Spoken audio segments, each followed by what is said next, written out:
Oke, selamat pagi. Saat ini kita akan belajar mengenai satu topik yang menarik. Tapi sebelum kita belajar, mari kita berdoa. Bapa di surga, Bapa yang baik, saat ini kami akan mempelajari kebenaran melalui firman Tuhan. Bantu kami agar kami boleh mengerti, khususnya para murid yang sementara menyaksikan video ini, biarlah Engkau memberkati kami semua. Berikan kami pengertian dari surga supaya kami boleh mengenal jalan Tuhan. Di dalam nama Tuhan Yesus kami berdoa. Amin. Saat ini judul pembahasan kita pada kelas agama pada hari ini adalah ketika seorang meninggal lalu apa? Kita tentu bertanya-tanya, kenapa sih ada kematian di dunia ini? Mungkin kita pernah ditinggalkan oleh seseorang, teman kita, keluarga kita, bahkan orang tua kita. Dan orang-orang yang kita kasihi dan mengasihi kita, kenapa mereka harus pergi meninggalkan kita? Kita pasti akan sedih, kita akan sangat menderita. Kita kesepian, kita merasa kosong ketika mereka meninggal. Ketika mereka pergi dari kehidupan kita. Tetapi kita bertanya-tanya saat ini. Kenapa harus ada kematian? Kenapa Allah Tuhan mengizinkan kita merasakan yang namanya kematian dan sakitnya ditinggalkan oleh orang-orang yang kita sayangi? Saat ini kita akan melihat, kita akan belajar lebih dalam lagi mengenai apa itu kematian. Dan kemana dan apa yang terjadi ketika seseorang itu meninggal. Kita baca. Kita semua pada saat tertentu mungkin langsung setelah seseorang teman atau kekasih yang meninggal, merasakan kekosongan di dalam diri kita, perasaan kesepian menguasai kita ketika kita melihat sekilas akhir dari sebuah kehidupan. Nah, dalam hal ini, adik-adik, yang demikian penting, penuh dengan emosi, di mana kita dapat mengenal kebenaran tentang apa yang terjadi ketika kita mati. Nah, kita mungkin ketakutan, kita mungkin merasa ngeri ketika mendengar akan kematian. Tapi untungnya, salah satu dari misi Kristus di dunia adalah untuk apa? Mari kita baca Ibrani 2:15. Membebaskan mereka yang seumur hidupnya berada dalam perhambaan oleh karena takutnya kepada maut. Tugas Yesus di dunia ini adalah untuk membebaskan kita dari ketakutan, perhambaan, dari maut atau kematian. Mari kita lihat. Ketika kita mati, tubuh kita berhenti. Dan kita mesti mengenal apa tubuh kita ini. Terbuat dari apa tubuh kita ini? Mari kita lihat. Bagaimana cara Tuhan menciptakan kita? Itu yang kita mesti ketahui. Karena kematian itu terjadi pada tubuh kita, tubuh manusia. Mari kita lihat bagaimana Tuhan menciptakan kita. Kejadian 2:7. Ketika itulah Tuhan Allah membentuk manusia. Dalam bahasa Ibrani-nya itu Adam. Itu dari debu tanah. Tuhan menciptakan manusia, Adam yang pertama dari debu tanah, dan mengembuskan apa? Mengembuskan nafas hidup ke dalam hidungnya. Demikianlah manusia itu menjadi makhluk yang hidup. Kejadian 2:7. Nah, nafas hidup berarti ruak. Nah, ruak ini adik-adik, ruak ini artinya dalam bahasa Ibrani, ini bahasa aslinya, artinya adalah roh. Artinya adalah roh. Jadi ketika Tuhan menciptakan dari debu tanah, Tuhan menghembuskan nafas atau roh ke dalam tubuh Adam, tubuh manusia. Nah, dapat disimpulkan gini, dia punya rumus ini. Debu tanah plus nafas hidup sama dengan makhluk yang hidup. Jadi debu tanah ditambah nafas dari Tuhan. Ingat, nafas artinya roh ya. Dalam bahasa asli Alkitab, bahasa Ibrani artinya roh. Debu tanah tambah nafas hidup sama dengan makhluk yang hidup. Atau juga bisa disebutkan tubuh tanpa kehidupan plus atau ditambahkan nafas dari Tuhan menjadi atau sama dengan makhluk yang hidup. Nah, adik-adik, kita masing-masing memiliki tubuh dan pikiran untuk bernalar, untuk berpikir. Sepanjang kita masih terus bernapas. Nah, intinya tuh ketika kita masih bernafas, kita punya tubuh dan punya pikiran yang hidup. Kita adalah makhluk jiwa yang hidup. Nah, mesti kita ketahui. tubuh kita ketika kita masih bernapas, masih memiliki roh dari Tuhan, kita masih bisa berpikir, masih bisa beraktivitas, dan kita masih hidup kalau kita masih bernapas. Nah, bagaimana jika debu tanah dikurang nafas hidup? Apa yang terjadi? Yang terjadi adalah mati. Yang terjadi mati. Yang terjadi adalah mati. Debu tanah dikurang nafas hidup adalah mati. Mari kita lanjut. Nah, pertanyaan kita tadi apa? Pertanyaan kita di awal adalah mengapa ada kematian? Mengapa ada kematian? Semuanya pasti sudah mengerti. Roma 6 ayat 23. Sebab upah dosa ialah maut. Masalahnya adalah semua manusia di dunia ini berdosa. Tidak ada yang tidak berdosa. Oleh karena itu semua manusia akan mengalami kematian. Nah, ada nggak yang kekal di dunia ini? Ada nggak yang abadi di dunia ini, di alam semesta ini? Ada. Yang abadi adalah Tuhan. Tidak ada yang abadi, hanya Allah yang abadi. 1 Timotius 1:17 mengatakan Allah adalah abadi, adalah yang kekal. Tapi adik-adik tahu nggak sih? Sebenarnya ketika manusia pertama diciptakan di Taman Eden, Adam dan Hawa diciptakan pertama-tama, mereka diciptakan untuk menerima keabadian. Mereka diciptakan untuk hidup selama-lamanya. Namun karena mereka berdosa, akhirnya mereka menerima kematian. Apa dosa Adam dan Hawa? Tuhan mengatakan, jangan makan buah terlarang, buah pengetahuan baik dan yang jahat. Kalau engkau makan, engkau akan mati. Nah, jadi Adam dan Hawa ketika mereka belum memakan buah itu, buah yang dilarang Tuhan, mereka akan abadi, hidup selama-lamanya. Tapi karena mereka telah berdosa, mereka akhirnya menerima kematian. Nah, itu dia. Mengapa ada kematian? Karena ada dosa. Manusia berdosa. Nah, pertanyaan selanjutnya. Apakah yang terjadi ketika seseorang meninggal? Nah, kita bertanya-tanya, apa sih yang terjadi kalau orang ini meninggal? Nah, kita lihat ini ya. Pengkhotbah 12 ayat 7. Dari debu kembali menjadi tanah, seperti semula, dan roh kembali kepada Allah yang mengaruniakannya. Kita diciptakan dari debu, dan kita akan kembali menjadi debu. Ketika orang mati, orang hidup dan orang itu meninggal, orang itu akan kembali menjadi debu. Karena dari debu tanah kita diciptakan. Tetapi roh kembali kepada Allah. Apa itu roh? Ingat rumusnya tadi. Rumusnya apa tadi? Rumusnya debu tanah yang dibentuk ditambahkan nafas hidup sama dengan manusia hidup.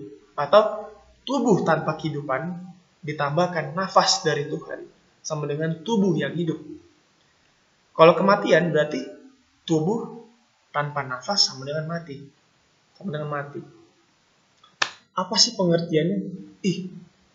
Berarti Pengkhotbah 12:17 mengatakan bahwa debu menjadi debu, tubuh menjadi debu, tetapi roh kembali kepada Allah. Berarti roh kita berarti ada di Allah itu. Berarti ada di dalam Allah. Roh kita sudah ada di satu dunia yang khusus, satu tempat khusus bersama-sama dengan Allah. Salah. Ingat, roh dalam bahasa aslinya, roh dalam bahasa Ibrani berarti nafas. Kita baca ini kembali ya. Dan debu kembali menjadi di tanah seperti semula, dan roh kembali kepada Allah yang mengaruniakannya. Roh kembali kepada Allah. Apa roh artinya? Roh berarti nafas. Nafas kembali kepada Allah yang mengaruniakannya. Artinya nafas kita diambil Tuhan, disimpan. Maksudnya karena Tuhan yang menghasilkan roh, Tuhan yang memberikan roh, Tuhan yang memberikan nafas. Nafas dari manusia yang mati dikembalikan kepada Tuhan karena Dia yang memberikannya. Kita baca keterangannya di sini. Ketika seorang mati, tubuhnya menjadi debu, dan roh atau nafas hidup kembali kepada Tuhan Allah yang adalah sumbernya. Tetapi apa yang terjadi dengan jiwa? Apa yang terjadi dengan jiwa? Ingat, manusia terdiri dari 3. Tubuh, roh, dan jiwa. Tubuh fisik kita, badan kita, mata kita, tangan kita. Roh, nafas kita. Apa itu jiwa? Jiwa artinya pikiran kita. Apa yang terjadi dengan pikiran ketika orang mati? Karena tubuhnya udah gak berfungsi. karena tubuhnya sudah tidak berfungsi, maka pikirannya juga tidak bisa berfungsi. Karena pikiran itu diproses di otak kita. Otak kita kan mati, berarti kita tidak bisa jiwa kita tidak bisa hidup lagi. Jiwa kita mati bersama-sama dengan tubuh kita. Tetapi roh kembali kepada Allah. Nafas kita kembali kepada Allah. Mari kita lihat keterangannya. Jiwa mati, jiwa tidak kekal. Ia dapat musnah. Persamaan yang berasal dari kitab Kejadian 2 ayat 7. Ketika Tuhan menciptakan kita adalah berkebalikan dalam kematian. Debu tanah dikurangi nafas hidup, sama dengan jiwa yang mati. Tubuh tanpa nafas hidup dari Tuhan adalah makhluk yang mati. Nah, sampai di sini dijelaskan, tubuh kita terdiri dari tubuh, nafas, dan jiwa. Jiwa dan tubuh tidak bisa beraktivitas jika tidak ada nafas dari Tuhan. Oke, kita lanjutkan. Kematian adalah berhentinya kehidupan. Tubuh menjadi debu dan nafas atau roh kembali kepada Tuhan Allah. Kita adalah jiwa yang hidup di dalam kehidupan. Tetapi dalam kematian kita hanyalah mayat. Jiwa yang mati, makhluk yang mati. Oke, pada akhirnya yang perlu kita ketahui adalah ini dia, saya besarkan, penting ini. Maka orang mati itu tidak sadar, tidak ada roh gentayangan. Kalau Ser Nikolas mati, Ser Nikolas tidak bisa gentayangan, nggak bisa menghantui, tidak bisa menunjukkan diri saya kepada kalian semua yang masih hidup, tidak bisa. Nah, apa sih yang diketahui oleh orang mati? Apakah orang mati punya pikiran? Mari kita tegaskan kembali. Setelah kematian, otak kita tidak berfungsi, tidak dapat mengetahui atau mengingat sesuatu.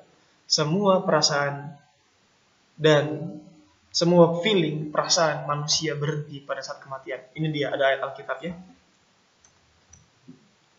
Mari kita lihat. Karena orang-orang yang hidup tahu bahwa mereka akan mati. Tetapi orang yang mati tidak tahu apa-apa. Tidak ada upah lagi bagi mereka. Tidak ada upah karena udah gak kerja. Orang mati gak bisa kerja, makanya udah gak dapat upah. Bahkan kenangan-kenangan mereka sudah lenyap. Pengkhotbah 9 ayat 5. Orang yang hidup tahu kapan mereka akan mati. Maksudnya tahu bahwa mereka akan mati. Tetapi orang yang mati tidak tahu apa-apa. Pikirannya sudah gak ada. Sudah di shutdown kalau komputer. Sudah lenyap pikirannya. Udah gak tahu apa-apa. Oleh karena itu orang mati itu udah gak bisa ngapa-ngapain. Mari kita lihat. Kematian itu sama seperti tertidur. Tetapi tidur tanpa mimpi. Mari kita lihat. Kematian adalah seperti tidur tanpa mimpi. Sebenarnya Alkitab menyebut kematian dengan kata tidur. Atau Alkitab menyamakan mati dan tertidur sebanyak 54 kali. 54 kali. Ingat gak cerita Lazarus di dalam Yohanes pasal 11 ayat 11 sampai 14. Waktu itu Lazarus mati selama 4 hari, tetapi Yesus bilang apa? Lazarus hanya tertidur. Apa artinya? Artinya Yesus mengatakan bahwa walaupun Lazarus sudah ada di dalam kubur, Lazarus sudah ada di dalam kubur selama 4 hari. Dan Yesus mengatakan, dia hanya tertidur dan aku kesana akan membangunkannya. Apa artinya? Artinya Tuhan sanggup membuat orang yang mati bangkit kembali. Yesus sendiri mengatakan orang yang mati hanya seperti tertidur. Artinya ada sebuah kabar baik. Mari kita lihat kabar baiknya. Dari cerita Lazarus kita dapat pelajaran yang menarik. Bahwa Yesus membuktikan bahwa adalah mudah bagi Tuhan untuk membangkitkan orang mati. Seperti kita membangunkan orang tidur. Ini adalah penghiburan yang besar bagi kita. Karena mengetahui bahwa orang yang mati, orang-orang yang kita kasihi, yang meninggal, itu sama dengan tertidur. Beristirahat dengan tenang. Nah, mereka itu beristirahat dengan tenang di dalam Yesus. Lorong kematian, atau kematian yang mungkin akan kita lalui pada satu hari nanti, adalah seperti tidur yang damai. Mari kita lihat slide terakhir. di dalam saya putus ayatnya dalam Yohanes 11 ayat 25. Ini perkataan Yesus ketika Yesus sudah membangkitkan Lazarus. Yesus mengatakan apa? Akulah kebangkitan dan hidup, barang siapa percaya kepadaku, ia akan hidup walaupun ia sudah mati. Dan setiap orang yang hidup dan percaya kepada aku, kata Yesus, tidak akan mati selama-lamanya. Percayakah engkau akan hal ini? Orang yang mati di dalam Tuhan, yang percaya kepada Tuhan Yesus, akan dibangkitkan pada kebangkitan yang kedua kali. Tuhan sanggup membangkitkan kita semua jika kita percaya kepada Tuhan. Kesimpulannya adalah, orang yang mati adalah mereka hanya tidur saja. Orang yang mati tidak tahu apa-apa. Orang yang mati tidak gentayangan. Tidak ada tuh orang mati gentayangan. Lalu siapa yang gentayangan itu, sir? Yang gentayangan itu iblis yang menyamar. Iblis yang menyamar, yang gentayang-gentayangan, yang memakai jubah atau rupa penampilan seperti orang yang kita kenal. Dan mereka berusaha untuk menakut-nakuti kita, menyesatkan kita. Padahal kita mengatakan tidak ada orang mati yang sadar. Orang mati hanya tertidur. Dan kabar baiknya, orang yang mati di dalam Tuhan akan dibangkitkan pada kedatangan Yesus yang kedua kali. Sekian pelajaran yang saya dapat bawakan. Tuhan Yesus memberkati kita semua. Amin.